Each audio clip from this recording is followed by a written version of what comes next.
আলহামদুলিল্লাহ, আজকে সকালে খামারে এত বড় বড় সারপ্রাইজ পাবো ভাবতেই পারি নাই। এখন বাজতেছে সকাল 8টা, আমি খামারে চলে এসেছি, সবাইকে ছেড়ে দিব। আপনাদের মজার একটা বিষয় দেখাই, এই যে দুইটা তিতির মুরগি দেখতে পারতেছেন না, ওরা কিন্তু চাইলে এখন বের হইতে পারে, যেহেতু আমি দরজা খুলে দিছি।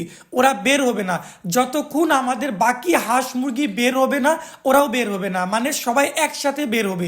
আপনারা লক্ষ্য করবেন, এই যে আমি এখন মুরগিগুলো ছাড়তেছি, সাথে সাথে আমাদের তিতির মুরগি দেখেন বের হয়ে গেল। আমাদের চীনা হাঁসগুলোকে ছাড়ার সময় যে এত বড় সারপ্রাইজ পাবো ভাবতেই পারি নাই।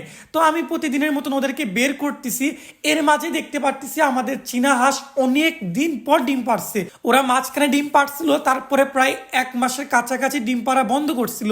আজকে আলহামদুলিল্লাহ অনেক দিন পর আমরা ডিম পাইলাম। আমাদের কাছে আছে 2টা মেয়ে এবং 1টা ছেলে হাঁস। তো আমাদের আগে থেকে একটা মেয়ে হাঁস ডিম পারতো, আমি ভাবছিলাম হয়তো আগেরটাই ডিম পারছে। ওদেরকে ছাড়ার পর হঠাৎ করে দেখতে পারতেছি আমাদের আরেকটা চীনা হাঁসের মেয়েটা হাঁসের ঘরের মধ্যে বসে আছে।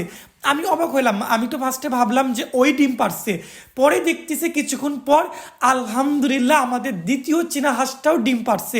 দুইটাই আজকে থেকে ডিম পাড়া শুরু করে দিয়েছে। আপনাদের আরো একটা বড় সারপ্রাইজ দেখাই, এখানে আমাদের দেশি মুরগি আমাদের হাঁসের ডিম নিয়ে বসে আছে।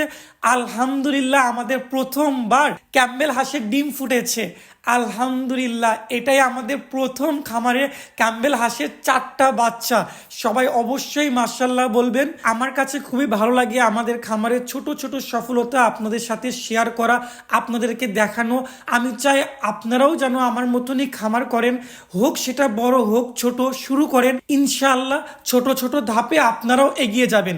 আপনারা সবাই কমেন্ট বক্সে মাশাআল্লাহ বলবেন। দেখা হচ্ছে পরবর্তী ভিডিওতে। আসসালামু আলাইকুম।